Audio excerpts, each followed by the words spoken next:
right. Jeez, that's going to be like from the screen. Come on.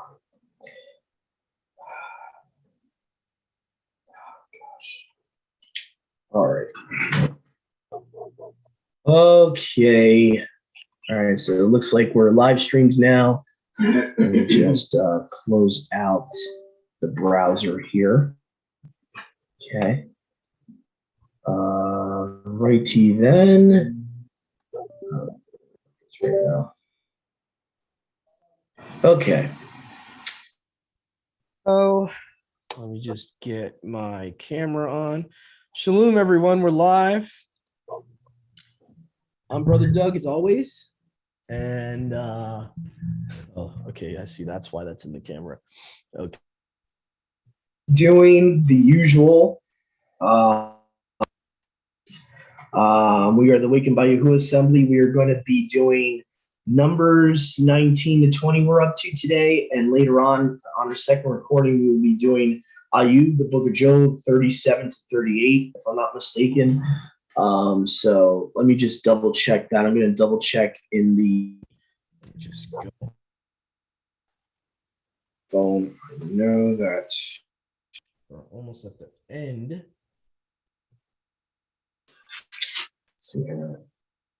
Yeah, 37, 38 of Ayub and 19 to 20 of Numbers. So this, no, because there's a lot of foreshadows to Yahusha here. If you pay attention, you're going to see a lot of stuff with the red heifer about him, and stuff like that. Because the red heifer is a purification for sin offering, and also the sprinkling of the ashes in the water was for the purification of their souls. So you'll see a foreshadowing to Yahusha about that. Okay, let's see here. We got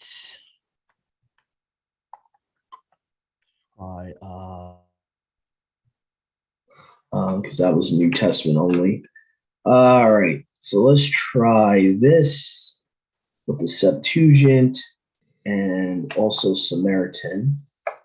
Do a three-way comparison there. Okay. Water of separation made of the ashes of the red heifer. And Yahuwah spoke and Aaron, saying, "This is the constitution of the law, as Yahuwah has commanded, saying, Speak to the sons of Yashrael, and let them take for you a red heifer without spot, which has no spot on her, and on which no yoke has been put. And you shall give her to Eleazar the priest, and they shall bring her out of the camp." Remember, where was Yahusha killed? Outside the city or outside the camp.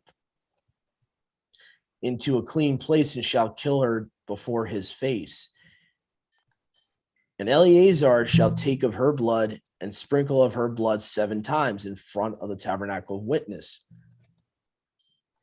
They shall burn her to ashes before him, and her skin and her flesh and her blood with her dung shall be consumed. And the priest shall take cedar wood and wool." And just see here, just make sure there's no background noise here. Okay. And they shall cast them of the burning heifer. Okay. "And the priest shall wash his garments and bathe his body in water.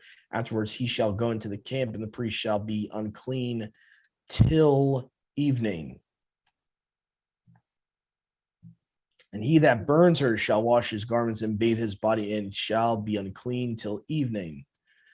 And a clean man shall gather up the ashes of the heifer and lay them up place outside the camp, and they shall be for the congregation." Okay, my bad. Kind of dropped down really quick. Okay, yeah, I get it, dude. I get it. Come on, bro. All right. to keep it, it is the water of sprinkling, of purification. And he that gathers up the ashes of the heifer shall wash his garments and shall be unclean until evening, and it shall be a perpetual statute of the children of Yashrael, and for the strangers join them. He that touches the dead body of any man shall be unclean 7 days. Okay, verse 12. He shall be purified on the 3rd day and the 7th day and shall be clean. But if he be not purged on the 3rd day and the 7th day, he shall not be clean. Now, notice there's specific days that he's clean on. Now, think about this, right? When did Yahushua rise from the dead? 3rd day. And you know what I find interesting too is that, again, 7 days, okay? So on the 7th day, on the Sabbath, this, you would be clean. You would be clean by this on the insignificant about even being ritually clean on the Sabbath. Go ahead, brother.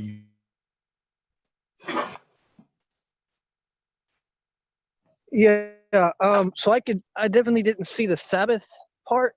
I'd like you to expound on that a little bit more, but real quick, what I was seeing with the 3rd and the 7th day, with him raising up on the 7th day, most definitely, or I'm sorry, the 3rd day, most definitely. So you're clean in Yahusha.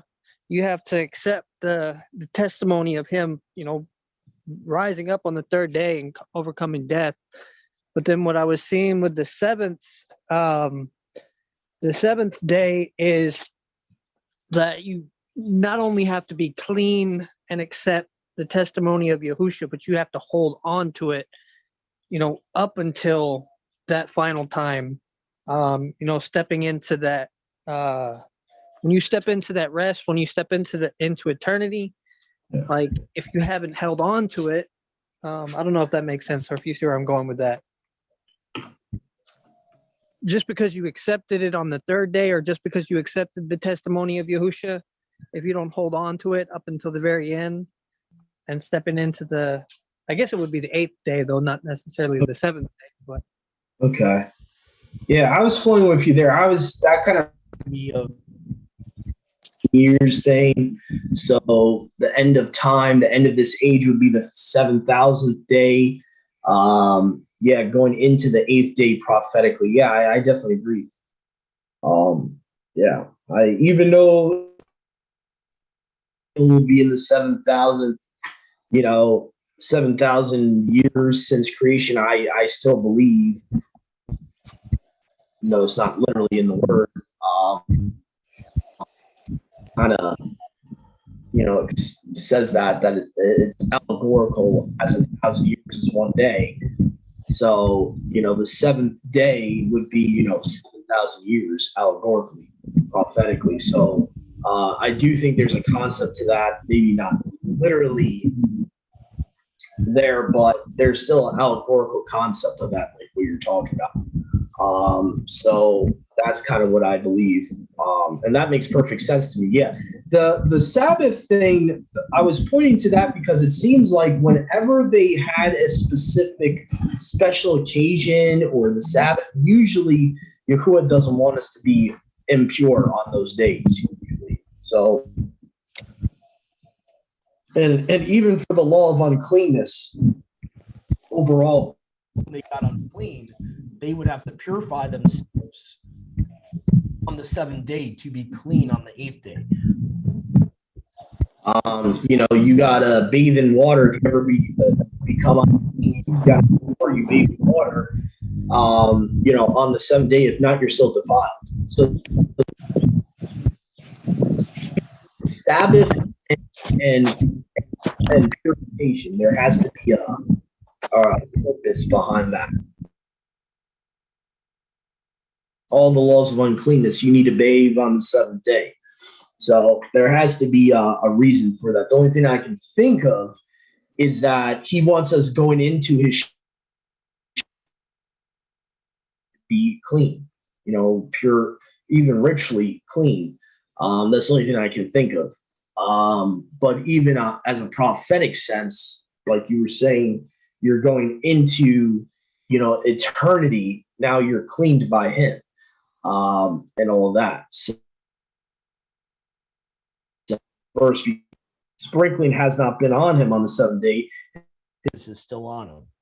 So that seems to be the literal application as well, is that, if you don't clean yourself,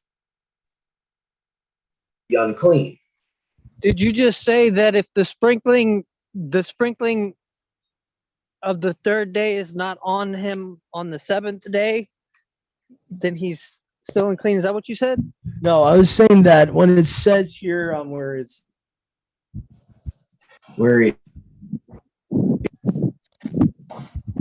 says that he shall be purified on the third day and the seventh day.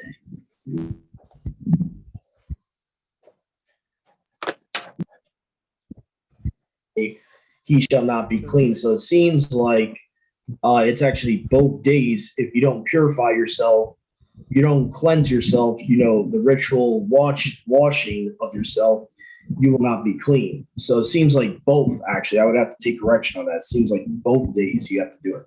Because if you miss one of them, then it seems like you're unclean. You're still unclean.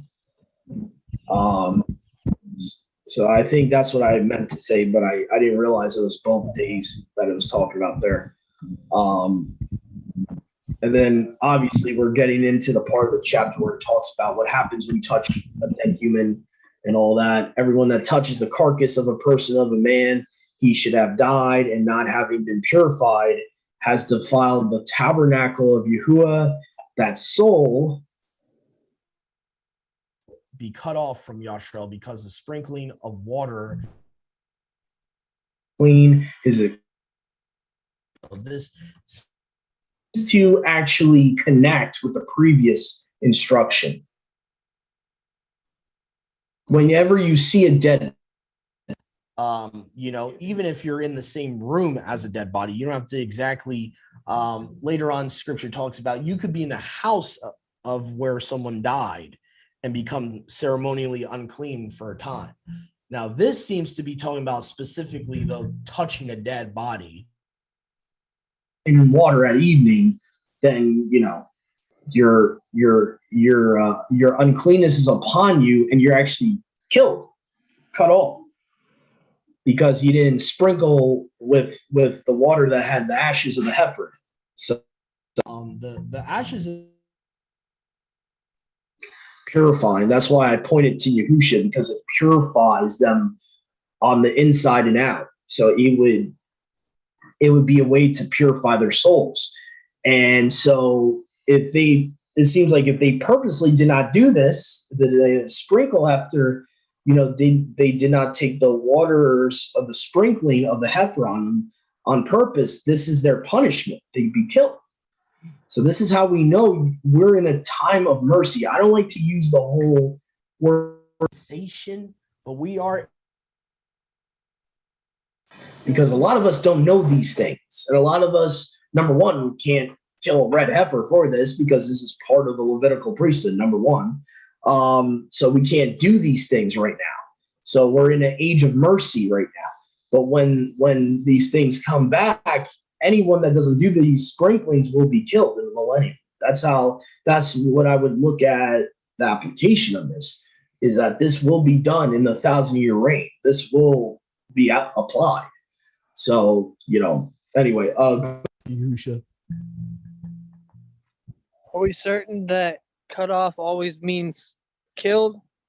Just because depending on the translator, it will either be cut off or killed. Like they translate that same word as cut off or killed, usually depending on your translation. I have yet to see this as spiritual in the Tanakh. The only time it's spiritually cut. I don't mean spiritual. Like for instance, if you have people being cast off into a different land, being sent away, couldn't that possibly be being cut off, in the sense that they still have a chance to come back? They've been course, in a way. Yeah, but I don't ever see they use that captivity. The only time I see that terminology being used as cut off is when a Gentile, when Yahuwah is talking about can Gentiles come in to keep the Sabbath, that famous verse from Isaiah, that is used as an allegory there. But I never see it in the context of being out of covenant. I never see it off being used for that. Other than, like I said, when you get into the New Testament, Paul uses it as an allegory.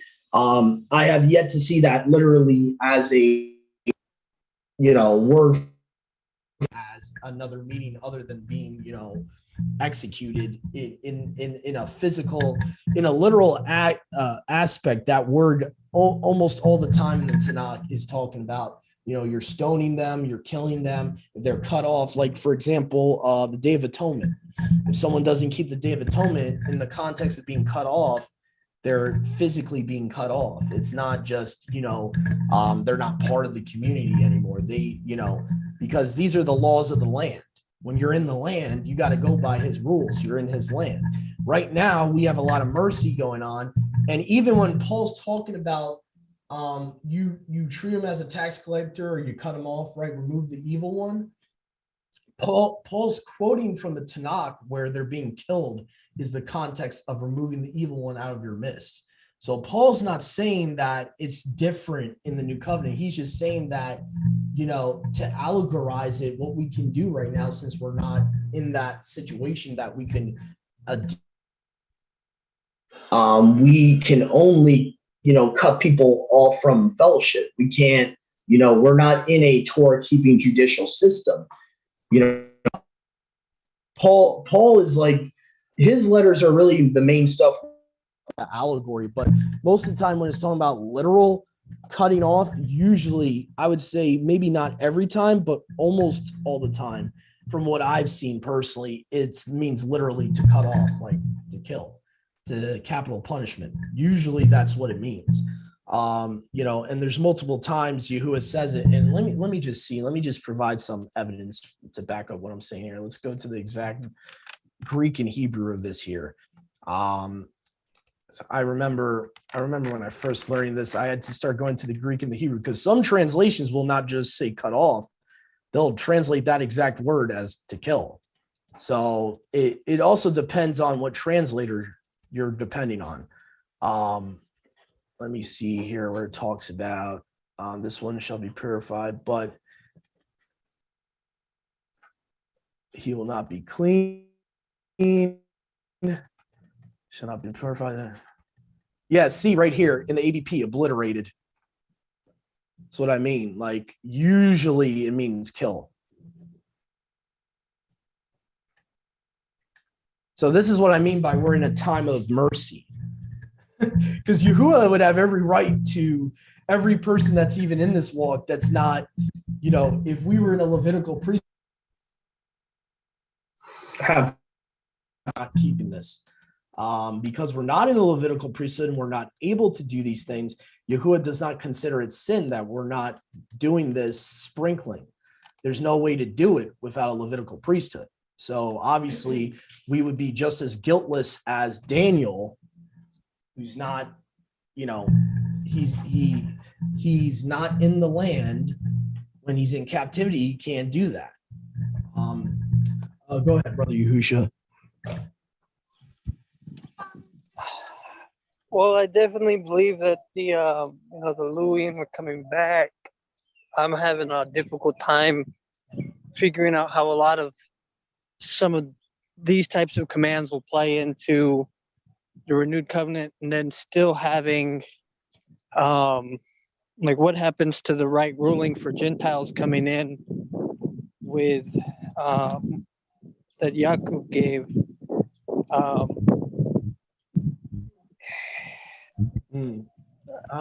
Does that make any sense? Like, or is it just Gentiles come in and then, you mess up, you die? Yeah, it's like, well, yeah, I guess the thing is, though, it's going to be more intentional. I think in the millennium, you're going to have more intentional sin than just messing up. There's going to be Christians that are left over that Yahuwah's probably had mercy on, and he's giving them a chance to, you either do these things or you die. Same thing with the Feast of Tabernacles. You do this or you die. And, it is more severe in the new covenant. It's actually when these things are put back in place, it is going to be severe. It is, Yahuwah's going to still have mercy on people that are trying, that are desiring to keep his commandments. But if someone says, oh, I don't care, I don't need to do this watering and sprinkling when the Levitical priesthood comes back, Yahuwah has every right to kill them right there and then because of their intention. Yeah. Right. So, but I do think the penalty is still going to be there, but I think Yahuwah has every right. He can show mercy. He is the lawgiver. He has every right to show mercy and be like, okay, I know you messed up, but listen, this is what you got to do. So, but all I'm saying is when you usually see cut off in the Bible, rarely is it ever just talking about, fellowship. Rarely. I know Paul uses it that way, but he's not using it as a literal application of that word. He's using it as a metaphor. He's not saying that cut off literally means that it only means to, disassociate yourself from someone. Cut off as a physical application always was, capital punishment. So, even Paul quotes from the verse that talks about physically removing the evil one from your midst meant killing that wicked person. So, he's not even like disagreeing with that. So a lot of us misunderstood that from Christianity, that, it just means disfellowshipping. Because usually they don't believe that there's going to be capital punishment for the most of them. They think that Yahusha got rid of stoning. So, that's their bias on that. But anyway, I just wanted to, I was just curious to look into the actual Greek and Hebrew into this. So kara is the Hebrew, implication to destroy, to consume, specifically to covenant, that is to make an alliance or bargain. So it can mean making a covenant with someone, but it seems like the primary definition is to destroy. So obviously destroying would be killing. So that's what I mean by that. So that's what we got to pay attention to when it says in Torah to be utterly cut off. It doesn't just mean like they're not part of the community. It means like, literally physically cut off. And you'll see that with the Day of Atonement. You'll see that with trumpets, of all the feasts. So, so I believe a lot of people are being shown mercy right now because there's, like I said, we're not in that priesthood where we can do physically everything that's prescribed in the Levitical priesthood in the first covenant. So there's a lot of things that if we were in the millennium in the priesthood, technically we wouldn't have overabundance of mercy right now, like those that believe like you only have to keep the 10 commandments. That's why I think it's so dangerous to believe in that, because when the millennium comes, there's going to be no controversy with that. Anyone that doesn't want to keep the Feast of Tabernacles or thinks they don't have to, there's going to be ultimatum. So, same thing with all these cleanness laws, these uncleanness laws. People think, oh, they're lesser. Yahusha, I believe, is going to lay down the law when he comes back. He's going to be like, listen, I know you guys thought this didn't pertain to your everyday lives. It does. And I'm going to give you guys some mercy right now from the past because obviously you guys were deceived and all that. But listen, now this all pertains to you. So that's what I believe is going to happen with that. And, so we are in a, I don't like to use the word dispensation, but like I said, I really believe just looking at the reality here, we're in an age of extra mercy that he's given us that we don't deserve. He's given us a lot of extra mercy right now to get on the right page with him. Because a lot of these things can't be implemented because of where we're living, number one, and number two, because the Levites haven't came back yet, and we're still in a heavenly Melchizedek priesthood. Go ahead, Brother Yahusha. No. What about the those that have already received the resurrected bodies?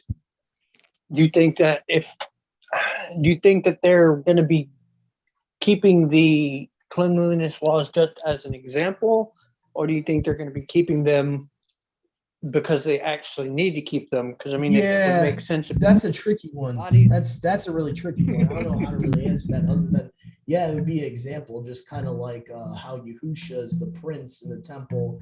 He doesn't really need to be the prince. You know, he's the creator of everyone, but he's doing it as an example. He's doing it as a way to show people, you know, these shadows that point back to him. So same thing with those that would have resurrected bodies. They probably don't need to do the laws of uncleanness for a physical aspect because they're not flesh anymore. But, you know, it's to show that all these things are signs of Yahusha. The sprinkling is he purifies us spiritually, our souls, and physically. So that would be the purpose of them doing the sprinkling as a example of why these are important. You know, and I still haven't figured out all that, because when Yahusha came down, right, like when he was with the two other angels, they ate food. I don't know everything, all right? I can't explain everything, all right? These are heavenly beings eating food. They don't have organs. I'm just saying, I don't know how that's working out either. And how he first resurrected, he ate. Okay, so I'm just saying, I don't know. So that's why a lot of people they cling to the easy explanation is, well, they're not in heavenly bodies yet. But then you're making the scripture lie if you say that. They're not in heavenly bodies yet. It's a mystery. You know, yeah, I would say that, what my mom said. Yeah, it's a mystery.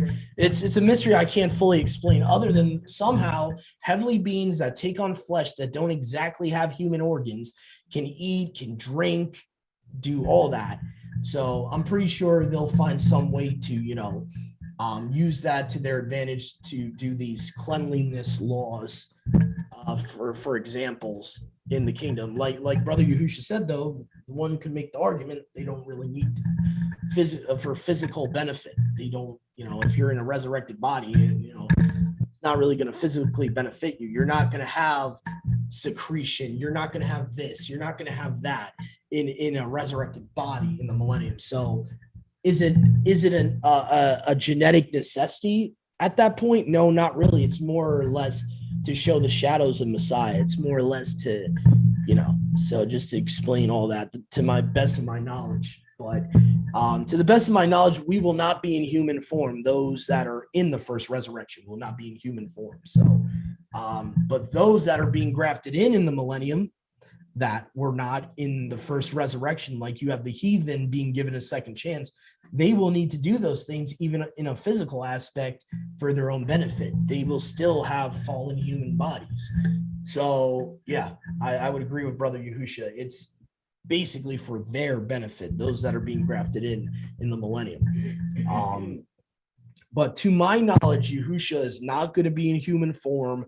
To my knowledge, according to what scripture says, the 144,000 or whoever's in the first resurrection is not going to be in human form. So from what I see from scripture, I don't see anything hinting that Yahusha, when he comes back, is going to take on his earthly human form again. I know that's a big tradition that, you know, people have learned from Christianity with the paintings and all that, but I don't see proof in the word for that.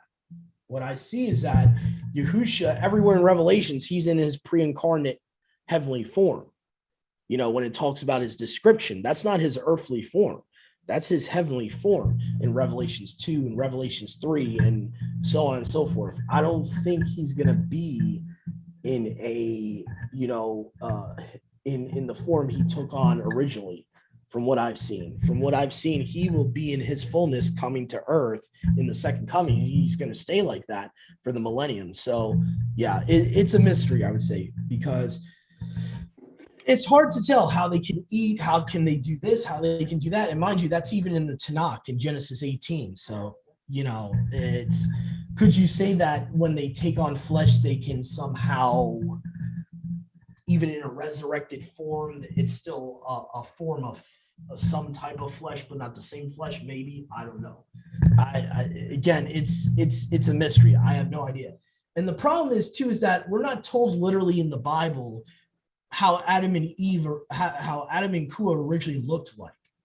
And then that's the problem. People assume that they were, they had fallen bodies like us originally, which doesn't make any sense, because you don't get these bodies of flesh until sin enters the world. So there's no reason to believe that they had fallen bodies like us before sin came in. So, other than people like kind of associate dirt with human flesh. So they just assume that they didn't have, bodies of light originally. That's what I believe Adam and Kua had. They had some type of physical bodies of light that possibly were of some type of flesh, but not our fallen flesh, is the best way I could describe it. Because it makes perfect sense. They sin, then genetically there's a problem with your body, and now you have a decaying body.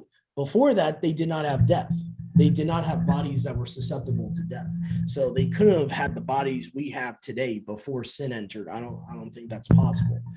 I would think that doesn't make any sense, since Yahuwah created them to be like him. And, that's a future study anyway, not trying to go on too much of a rabbit hole, but that's a future study I want to do to explain to people that his image is not sinful flesh.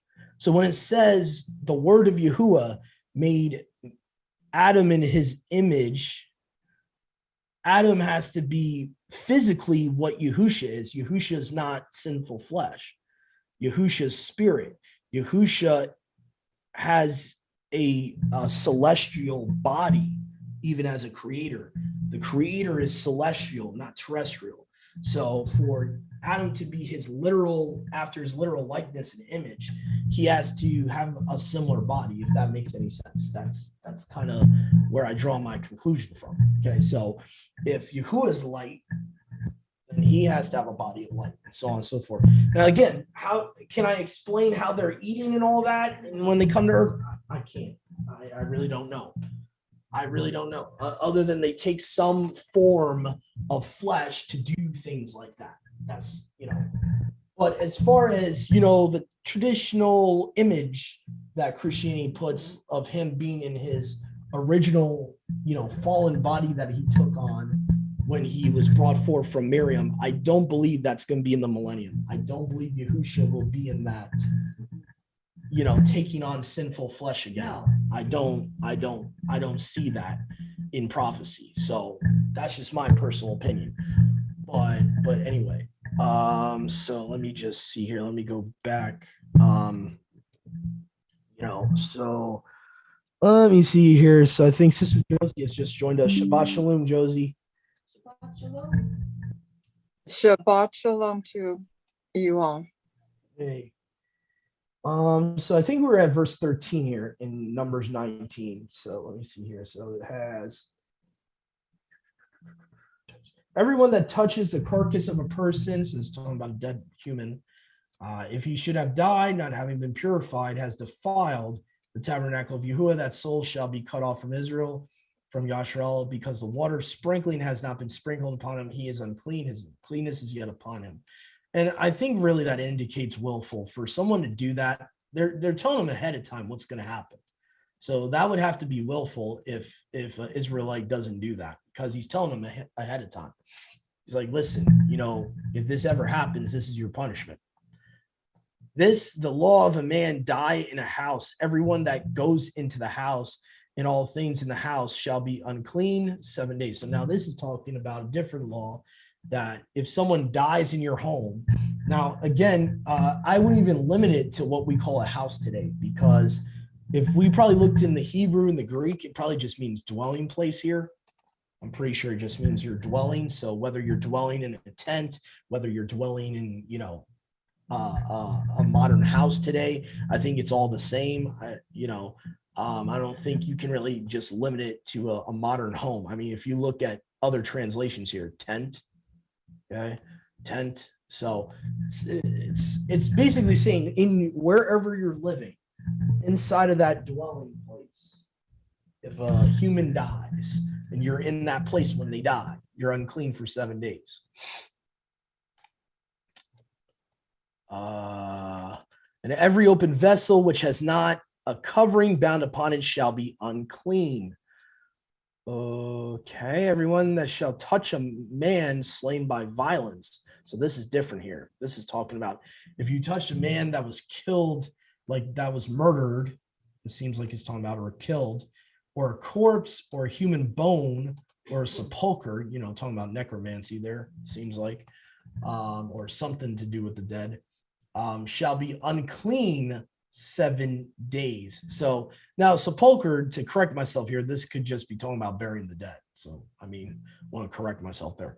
So, could just be talking about burying a family member and all that, which we see in Leviticus, by the way, that the priests are not allowed to just bury any dead Israelite, by the way. So they're not allowed to defile themselves for the dead, other than it be a virgin sister of theirs or a specific direct family member of the Levites. Verse 17, and they shall take for the unclean of the burnt ashes of purification, they shall pour upon them running water into a vessel. Now the running water again points to Yahusha, because running water, the water of life, living waters, right? And a clean man shall take hyssop and dip it into the water and sprinkle it upon the house and the furniture and all the souls that are in and upon him that touched the human bone or the slain man or the corpse or the tomb. And the clean man shall sprinkle on the unclean on the third day. So we got these living waters being sprinkled on the third day and on the seventh day. And on the seventh day he shall purify himself and shall wash his garments. So I guess the 7 days like the final day. That's like you have the third day and the 7th day. So the 7th day on that Sabbath. And again, this is exposing rabbinical interpretations of keeping the Sabbath. You're allowed to clean garments on the Sabbath. Okay. I've seen some people, like I've even done it in the past. Oh my goodness, I got to clean my clothes. Oh no, that's working on the Sabbath. If that's the case, then he would be telling you to break the Sabbath, because it's saying that you're washing your garments in water, that literally that's cleaning your clothes. Okay, so and trust me, I'm not trying to make fun of anyone, because I've been there, done that. Okay, I've taken the Sabbath a little rabbinically before, so trust me, I've been there, done that. Whatever man shall be defiled and shall not purify himself, that soul shall be cut off from the midst of the congregation, because he has defiled the set apart things of Yahuwah, because the water of sprinkling has not been sprinkled upon him, he is unclean. And it shall be to you a perpetual statute, and he that sprinkles the water sprinkling shall wash his garments, and he that touches the water sprinkling shall be unclean until evening. And whatsoever the unclean man shall touch shall be unclean, and the soul that touches it shall be unclean till evening. So again, a lot of people out there, I know there's a lot of opinions out there of when you think a day starts. To me, this is the biggest proof for those of us out there that believe a day starts at evening, at sunset. Every time you're clean at evening, you're clean at sunset. It's a restart period. If it's not the beginning of a new day, this makes no sense. So you're going to be only unclean for 12 hours. Doesn't make any sense. So to me, that's a perfect proof for those of us that believe a day starts at evening, in my opinion. So let me see here. I think that was pretty much it for chapter 19. I know there's a lot of stuff about the uncleanness stuff here. But yeah, this is why if you have a family member that passed away, this is fully applicable today. The end of this chapter, this is fully applicable. So let's say you go to a funeral, right? You're going to be in the room where a dead body is for the most part. Even if it's ashes, it's still their dead body. Okay. So I would assume if you go to a funeral, now from that point of the day of the funeral on, you're going to be unclean for 7 days.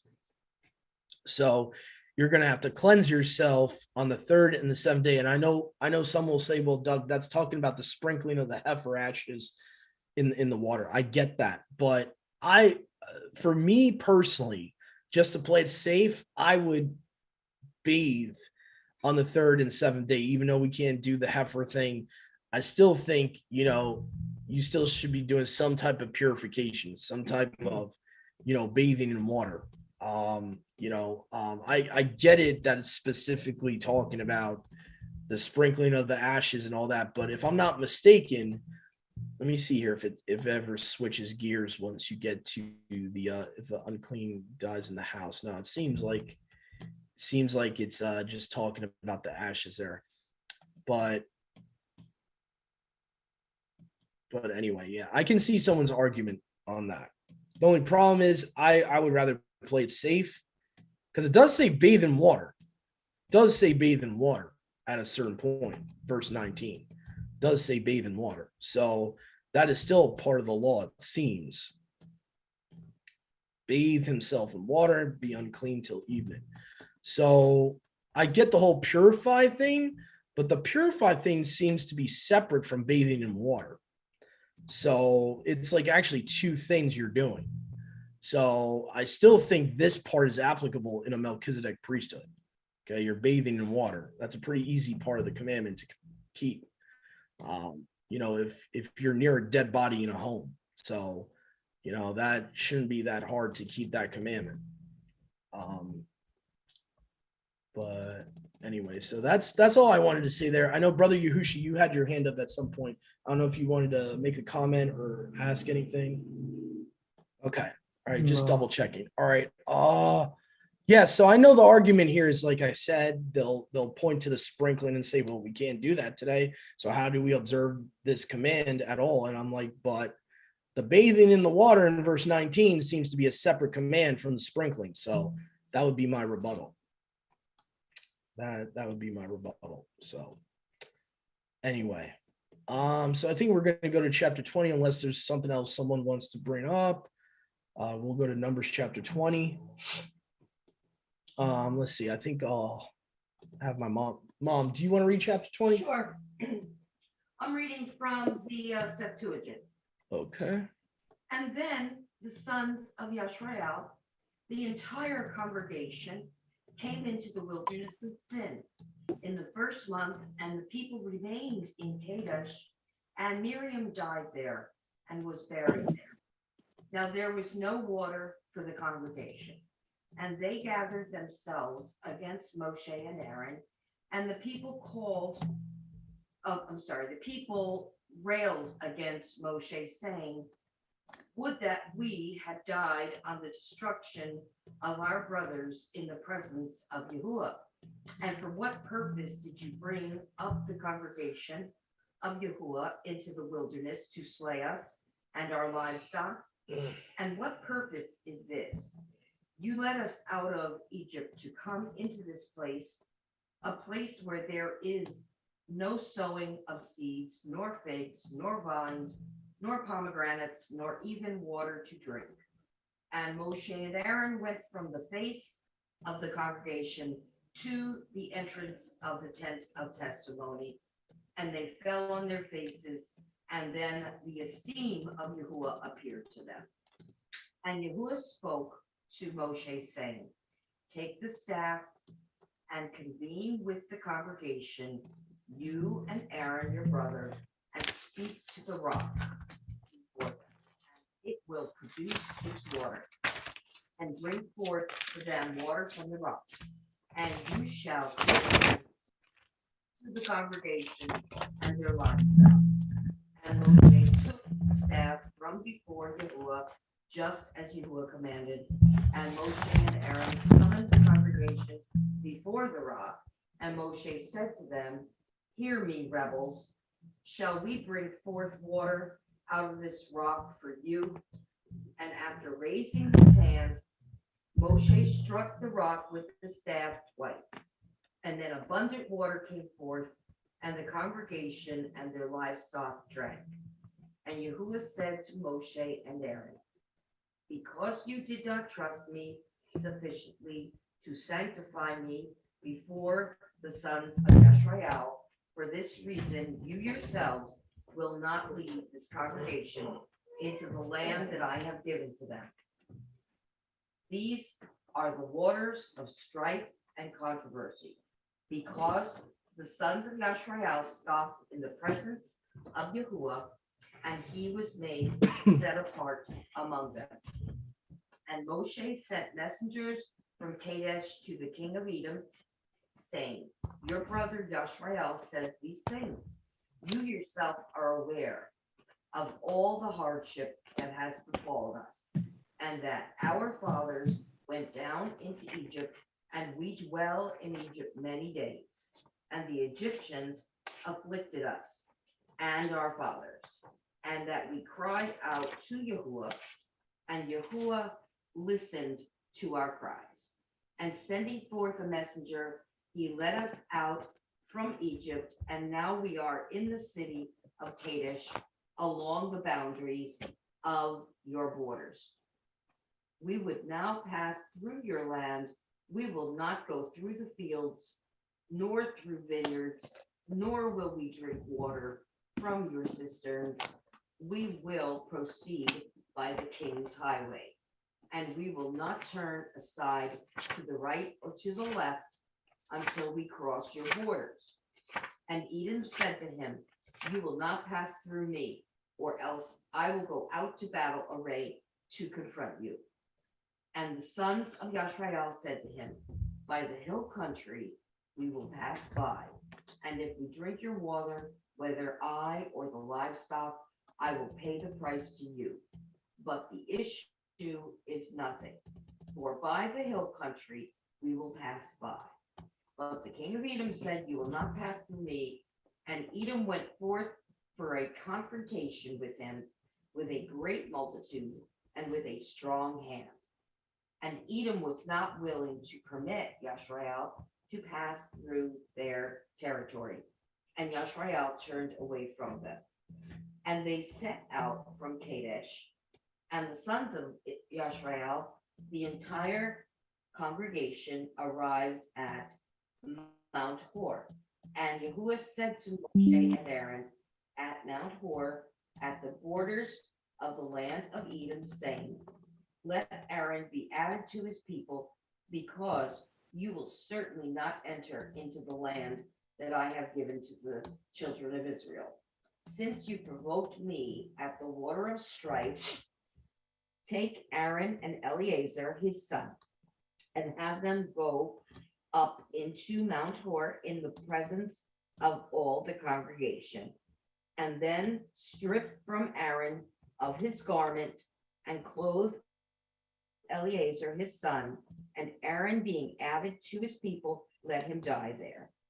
And Moshe did just as Yahuwah had charged, and had him go up into Mount Hor in front of all the congregation, after he stripped Aaron of his garments and put them on Eleazar his son, and Aaron died at the top of the mountain. And Moshe and Eleazar came down from the mountain, and then the entire congregation saw that Aaron was dead. And all the household of Yashrael wept over Aaron for 30 days. Well, it's like this. What the heck? That's weird. Okay. All right, brother Yahusha's had his hand up, so I'll let you go, bro. It almost seems like Masha started idolizing the staff a little bit. Like he started almost using it, like I could see him using it like a totem, like he believed that it connected him to the Most High, and without it, like, at least that's what I'm picking up there. Yeah, he Also, it's oh, go ahead. Go ahead, bro. No, go ahead, man. I was gonna also just piggyback to your point with the staff. It's kind of interesting. Yahuwah didn't even tell him to use the staff. He actually said, "Speak to the rock." Yeah, Yeah. So instead of doing something he told him to do, he just acted out of anger and frustration, which later Shaul kind of gives us some insight why Yahuwah hated that so much.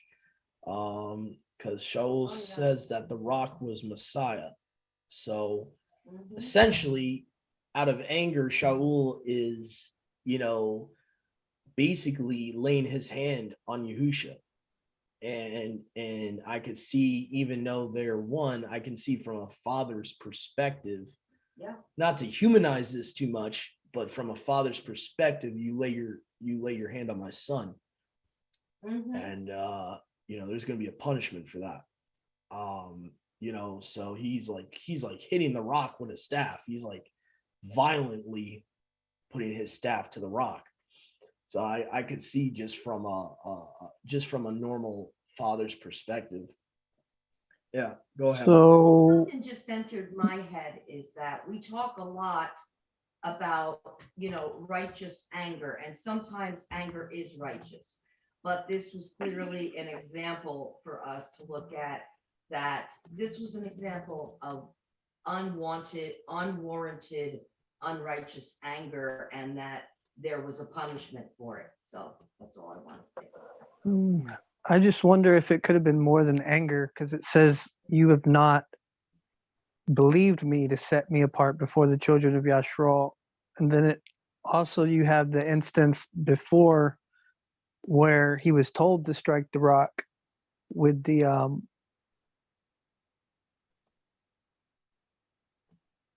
it's possible.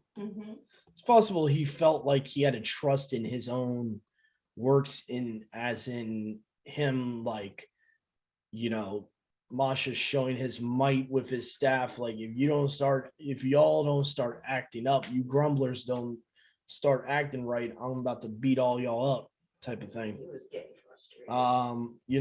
I could see Masha, starting to trust in himself a little too much. And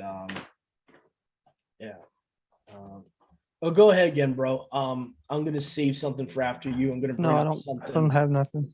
Okay, because this is something I was mentioning to Sister Josie and Sadie last night about the messenger, who sometimes quite outright says he's the one that made the covenant with Yashral. He's the one that they broke his covenant.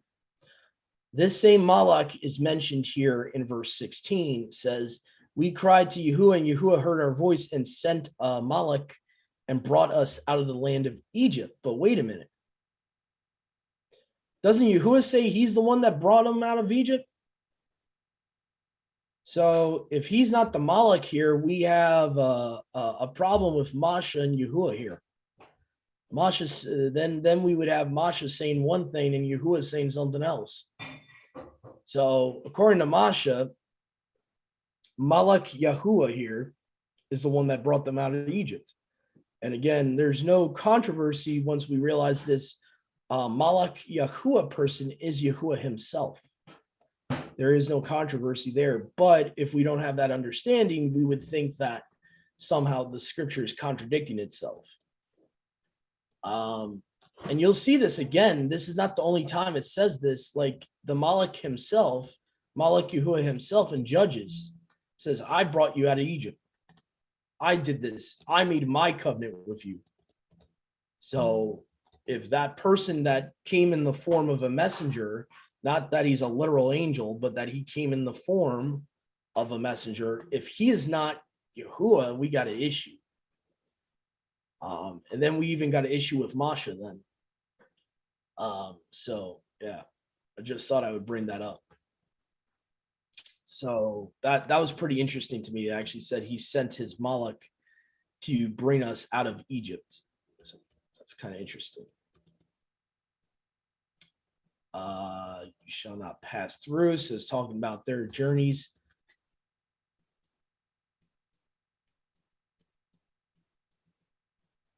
And the children of Yashral say to him, we will pass by the mountain if I and my cattle drink of your water. Okay, so now it's like basically recounting this story you see later in Deuteronomy about them passing through Edom. The Mount, I think, what would this mom be? Mount Hor? Whatever Esau's inheritance was. Oh, maybe Seir. Let me correct myself. It might be Seir. I always get confused. Oh, bro, you're muted.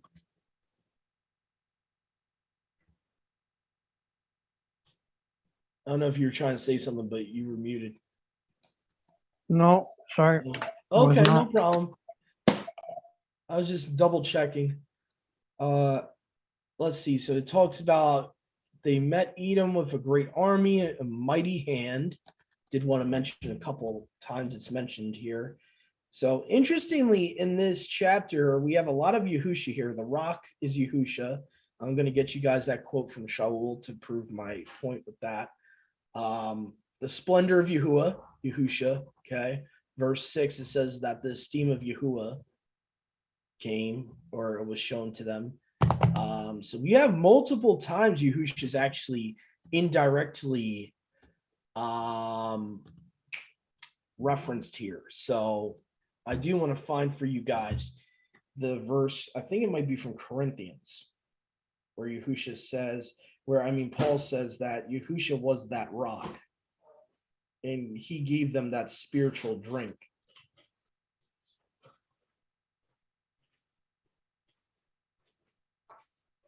Let's see.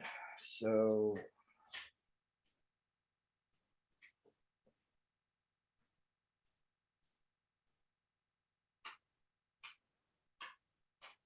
First Corinthians 10:4. I'll put this in the chat here for anyone that's interested.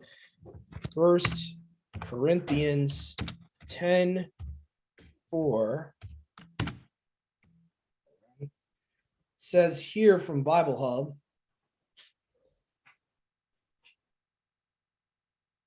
and I'll use the NLT here just for the heck of it. It says here, and all of them drank the same spiritual water. They drank from the spiritual rock that travailed with them. And that rock was Messiah. So right there, you have Shaul telling you that the rock that was struck by the rod is Messiah. So that's one of the importances about Shaul's letters, and why, if Shaul's letters are not scripture, we have a huge issue, because there's a lot of important theology in his letters. So that's huge. And by the way, Shaul's not making this up on his own. Yahusha refers to himself as the foundation, as the rock, in his own words, right, Mom? Where is that? Yeah. Matthew or Mark, where he says, if you weren't founded on the rock, the house that's not founded on the rock is going to be sunk in the sand, and all that. It's going to chief cornerstone, all of that. But he literally in the third person calls himself the rock with that parable, because remember how our bodies are like a house. If we are not spiritually built up on the rock. So that Yahusha himself referred to him as that. So Paul's not making something new up. He's using Yahusha's own words and expounding on it, and kind of drawing a connection between the book of Numbers in Torah and what Yahusha said about himself. Okay, so Edom refused to allow Yashrael to pass through his borders, and Yashrael turned away from him. Okay, so that's the whole journey through Mount Hor. Okay, so it was Mount Hor. Okay. Okay, so wasn't too sure, because I think they also have Seir, don't they? Weren't they also given the inheritance of Mount Seir? Because I think that's also known as the Mountain of Edom, or whatever, Mount Esau or whatever. They departed from Kadesh, so the whole congregation came to Mount Hor. Okay. The borders of the land of Edom. Let Aaron be added to his people, so the death of Aaron. You know what's really a shame, and I saw this, was that Miriam died on Abib. That's really depressing, man. When you got the beginning of spring and you pass away, that's I don't know. I wouldn't like that. That's depressing, man. Let me pass away in the winter or something. I don't know, man. Yeah. I wouldn't want to pass away on a beeb. That would suck.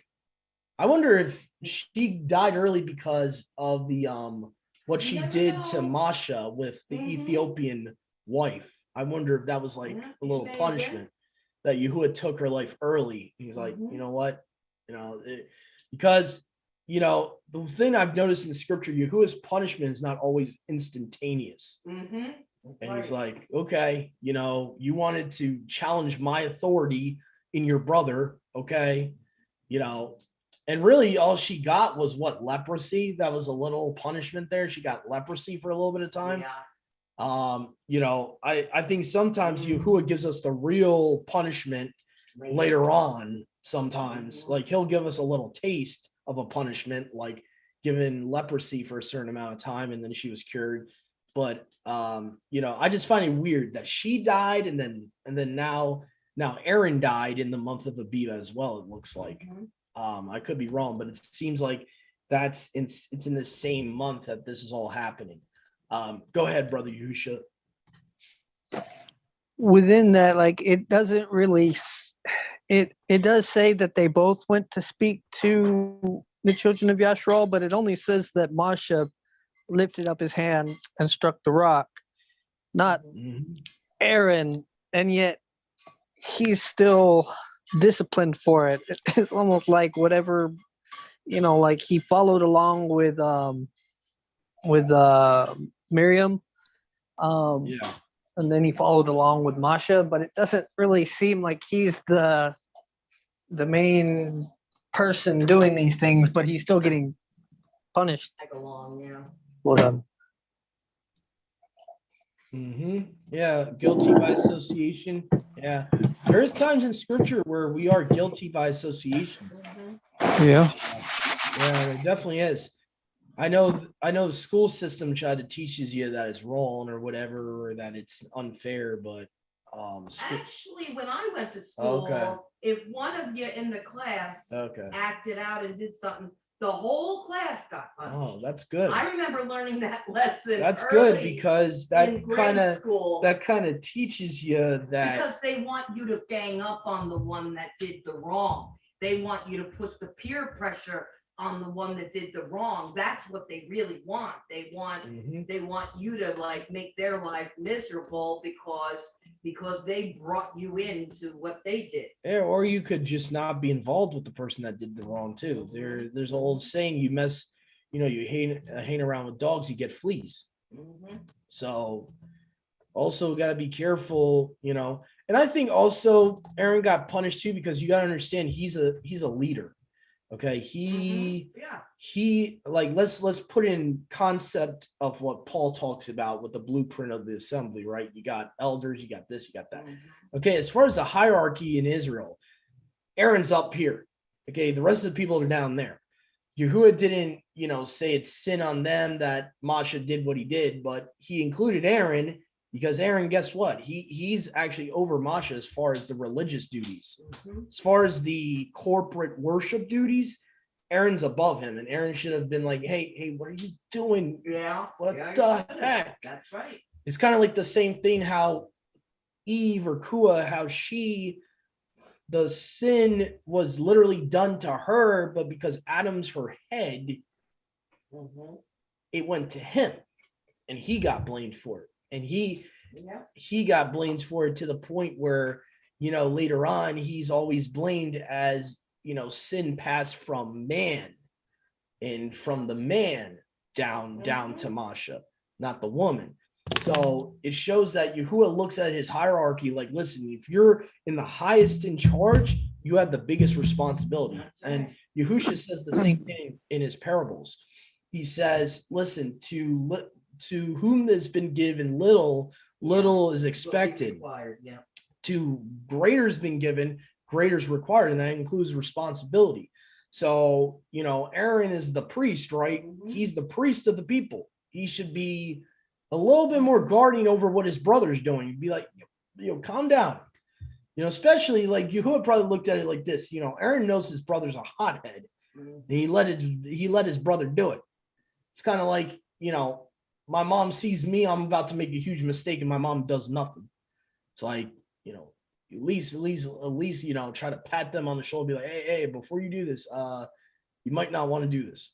And as she's telling you that, she's saying, don't shoot the messenger. Can I just add to that about when the Father puts us in a higher position, in a leadership and so on position, it's a greater responsibility. That's why we have to be so careful, and accountability. And that's a great issue right now on both sides. The accountability issue. Nobody wants to be held accountable. So we have to be very careful. Be careful what we even ask for, because we're going to be held at a higher standard and accountability for those that Yahuwah entrusts us to. And yeah, it's a greater responsibility and a greater accountability. And also going back to what your mom said, because I remember back in my day, I'm a little older. Yeah, they made everybody suffer for somebody's, getting out of line or misbehaving, but it also caused a lot of bullying. Yeah. Because everybody had to be punished for that one person's wrongdoing. And it causes a lot of bullying, in schools. That's right. And so on. Yeah. But that's accountability is something that's been really lost. Yeah, definitely. True. That's true. Definitely, sis, it's so true. Yeah. Yeah, I don't think, like, when I say, joking around that Masha's a hothead, I don't mean that he had a quick temper always, but eventually he's the type of person I can relate a little bit to him. I got a little bit of him in me. You push me to a certain extent, it's gonna come out. Like, it's like it would be like, using an analogy here, it'd be like you keep cornering a bear or a lion. You don't think that bear or lion's gonna try to devour you. You keep cornering it, keep putting it in a cage, Baiting it, yeah. you keep baiting it, it's not going to do something. So that's kind of how I looked at Masha's situation. Even though he's guilty and he should have known better, us men, when we have certain personalities, some of us, you keep baiting us in, eventually you're going to get something you don't like. And that's kind of what happened with the congregation of Israel there. They kept getting him, they kept pushing the issue with him and kept blaming him and this and that and this and that. It's like, Yeah, he can't. then eventually he lost it. Like, there was a certain point where Yahuwah said, don't even pray for them. And Masha was like, all right, Yeah, I ain't doing it. that's right. So, I think part of the problem too is Masha was putting so much of a burden of them from the beginning of the Exodus out of Egypt, that he waited too long even to put elders in. He waited too long. They should have even done that before they left Egypt, because by the time they get to Sinai, he's already up to here with them. And then just constantly, even when he put elders in place, they're going to him for everything. Like, the elders are not doing what they were meant to be doing. He said, if you got a little thing or you got a dispute, don't always go to me with the littlest problems. And they constantly were going to him. And it's almost like it's like a pot, like with a pressure cooker. It's like, you just eventually that thing's gonna boil over. You keep, so, not that I'm giving an excuse for him, but at the same time, it's easy, and it's something we got to fight in ourselves when that flesh rises up, and it's like, man, I just want to deck this person right now. Like, that's probably how he felt with them at this point. Like, he's like, man, just one time, Yahuwah, look away, just one time. One time. There's times I've had that too, and I'm like, but just please look away for once. So But that's true, Brother Doug. We have to understand that all these chosen people that Yahuwah chose and these leadership position, they weren't without spot or wrinkle. They were still human. They were still battling their own flesh. So That's this right. is why Yeah. we can relate to everyone in scripture, because they were still human. They were still battling their own flesh and so on. And so, yes, they were chosen, but they were still human. They're still We human, that's and right. we couldn't elevate them. You know, we shouldn't elevate anyone because they were still human and battling the flesh just That is like we true. do. Just like we do. Yeah, yeah. But yeah, Masha, even the most humble man Right. in scripture has a breaking point. And Mhm. that's what we should always take away with our brethren is like, don't be trying to instigate our brothers and sisters. Don't be trying to, excuse me, get them to that point. Okay. You know, I understand we can't be stepping on our toes what we say, but at the same time, there's certain things that the way people act towards one another, it's like instigation. It's like you're, you know, and that's what I think to an extent though, a lot of these people that came out with them, you know, a lot of them were not really fully converted. Like Dathan and them, that was Mhm. definitely intentional.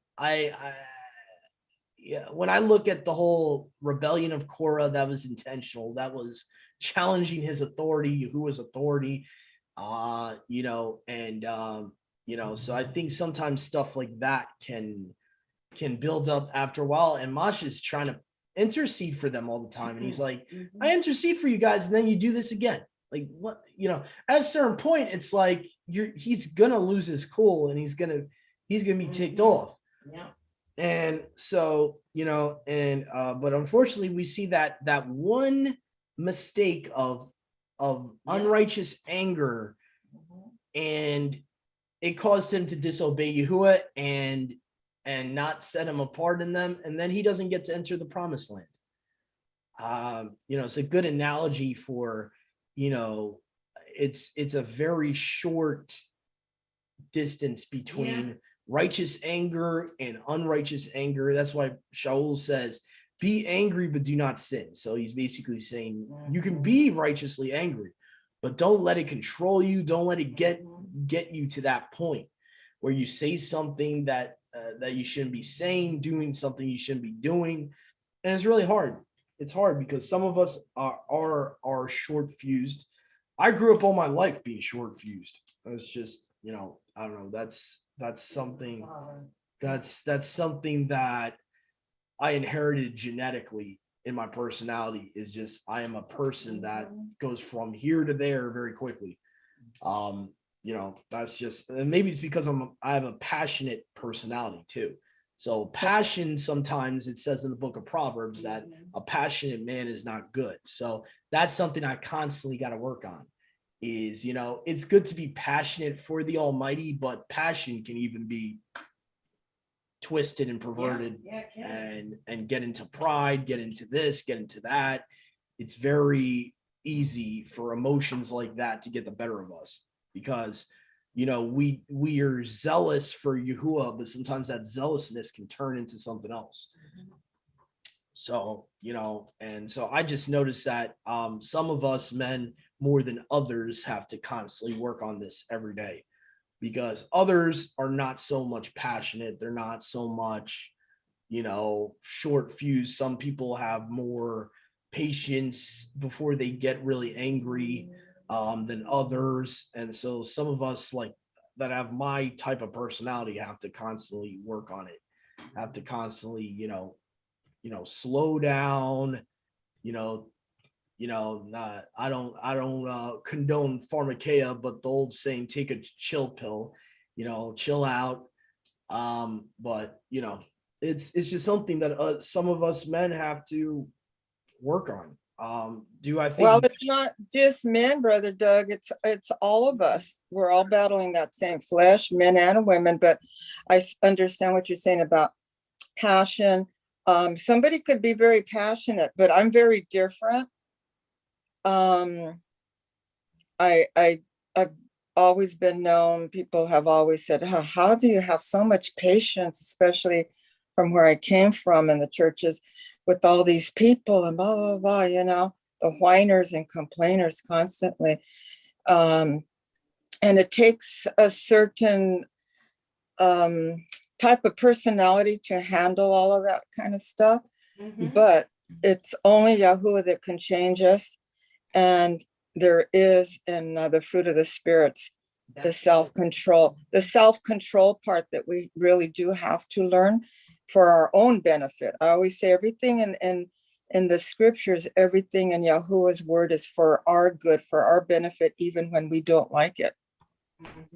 You know, so it's a lot of self-controlling and putting our flesh under, you know, and stuff like that. And the more it's a discipline, it really is a discipline. I always say this walk is a disciplined life, but the more we obey, the more we do it, you will start seeing changes and you will overcome those things in the flesh. Because the more we stay here with the Father and in the Father, he will help us with all of these things within ourselves and each individual, because we're all different. So just know that, you know, the genetics and all that, yeah, that's all fine, but it's only the Father. What does it say in Philippians 4:13? All things are possible through him. All things. He doesn't say some things, he says all things. So just be encouraged that it's only Yahuwah that can change us with all of these things that we battle with within our own personalities, because obviously we are all different, but it's challenging. It's a challenge. Yeah. I think that's why I relate to Kef a lot. Oh, you do? Yeah, I could see that. You know, I have a lot of that righteous zealousness or righteous anger, and it's very easy to see. You know, so you know, sometimes I have to catch myself and be like, all right, this is turning into something else, and just drop the topic. You know, so yeah, Right. it's definitely a challenge for me. But yeah, I'm glad you brought that up, sis, because that's something I think we all need to be more transparent about. I'm just a very heart on my sleeve person. I'm gonna tell you how I am. I'm not gonna hold back and, you know, hide who I am. So, you know, but I think a lot of us in our different mishpakas need to be more transparent with one another and be honest with all of our shortcomings. Exactly. Just so we can help one another, because at the end of Exactly, because we're all in some type of a struggle, maybe some more than others, depending how long we've been here, and stuff like that. And it is to help the body to build each other up, to sharpen each other. And, you know, we have struggles, no matter what they may be, some more than others, and, you know, and things like that.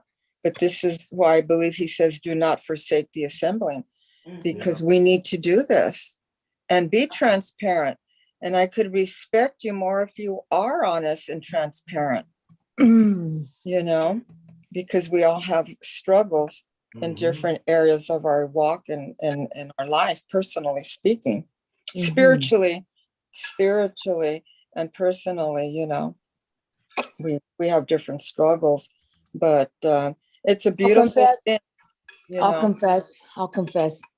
Oh, I'm gonna confess. No, you know what? I can be a Peter, easy. You mess with me, I can chop your ear off. No flat second. Bam. Now, I'm so sorry. But right there. Can you heal that ear? I blew it. You know, but the Tension thing is that we gotta realize, quit playing the part like you're perfect, because I definitely am not. My button pusher is my poor husband. But you know what I'm telling you? Yahuwah's really giving me strength to overcome. Him and my mother. My mother is also, my mom can also pin me to a corner and have a rough time with my mom. She hasn't talked to me in, I think, going on a month now. Because it's just our dynamic of a relationship, you know. But, you know, I miss her. I love her dearly. But at the same token, you know, I'm okay. I'm really sad if Yahuwah took her home, because we had never been able to establish a relationship, which is really sad, super sad for me. It breaks my heart. I wish I had a mama that, I say my kids have with me, and or my children, they're not goats, but my children have. But I'll tell you that for injustice, it's kind of what that was my background, that if I saw injustice, you're going to have to deal with me on that. You know what I mean? And that was kind of like, aggressive behavior. I would help the underdog 100%. There was no underdog that was going to be abused in my presence. But now, I just pray on Yahuwah. You know how Yahuwah took that away? Okay, Yahuwah, you're funny. You know how he took it away from me? He messed with my lungs. I can't fight no more. I can't put my gloves on anymore. I can't, go telling somebody off because then I'm out of breath. And then then I'm weak and vulnerable. So Yahuwah's humbled me, I'll tell you that. And he's funny. He will humble us, trust me. Oh, he will. Humble us. And he had to calm me down because I'm a defender. And I just, coming out of the hospital, the best thing I hear is Sadie Ann. My dad used to call me Sadie Ann. If it's not your business, don't make it your business. That's You're right, right. Dad. You're right, Dad. About turn, about face and turn around the other way. And that's so wise. Yeah. And, we have to learn how to calm ourselves down and realize that who we're talking to, who's, if it's an elder, I don't care. You got to respect. You just zipit.com. Shut your mouth, keep your opinions to yourself, and let Yahuwah deal with them. Because no matter what, I really, when an elder comes in the house, you stand up, you give hugs, you reach out to them. If they're talking, you shut up and you listen. That's how I've been raised, to know. If an elder needs to sit down, you get up. If even they're a year older than you, you get up and let them sit. And I'm going to stop you right there because you're going to make me cry now. Because what she's saying, she truly believes, because that's how she treats me. Mm-hmm. That's how my own sister here treats me. Every time she has her special place here. I make sure her chair's here. I make sure her pillow's here. Yeah. I know what she needs. That's my sissy. I love my dear. I can't even tell you guys. There's just no words to express my gratitude that Yahuwah is good to me, with you, all you guys, but especially Josie. I don't know. Yahuwah connected us really. Yeah, it's been a beautiful relationship since the day we met. Yes, and I'm so grateful for Sadie and all her family, because they treat me just the way she does. So that's the leadership in her house. That's the example that she is in her home, that she's teaching her own children and grandchildren, because they treat me that same way, the way she does. Yeah. Hallelujah. So I'm glad we got a little bit of this commentary at the end here for the viewers and listeners, because I think it could have been for someone out there.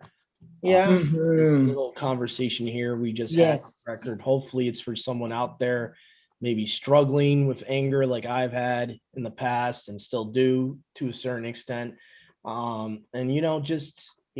Just when we feel that stuff rising up, just kind of try to cool down. Just try to have a pleasant thought and just, let it go. That's the best thing I can tell you. But the Father, Yahuwah, help me right now, help me. Yeah. Help me, because, I'm going to blow it. So I can't do it on my own strength. So you have to empower me, because on my own, I can't do this. You see? And so we have to come before him transparent also. Yeah, yeah, definitely. So I just want to say for the viewers and listeners, just stay tuned. Bear with us. We'll be back for a new recording. We're going to be doing the book of Ayub, Job 37 to 38 after a brief intermission, give or take maybe 30 minutes, an hour, just in case, anyone needs to have a break, have something to eat, whatever. So we'll be back. Stay tuned, everyone. We're going to be doing Job 37 to 38.